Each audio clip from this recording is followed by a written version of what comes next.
Hi, this is Jerry Alesi with the Matheson Team at RE/MAX Fine Properties, and here is this month's market in a minute. Arizona markets have continued to break records. Let's review Maricopa County.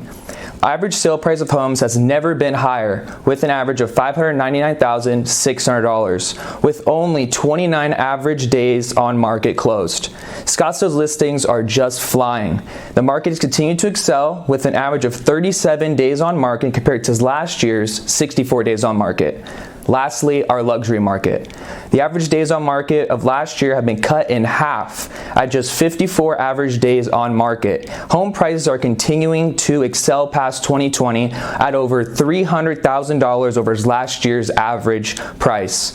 Arizona's real estate market is absolutely booming right now, and we want to help you take advantage of it. Give the Matheson Team a call at the number below.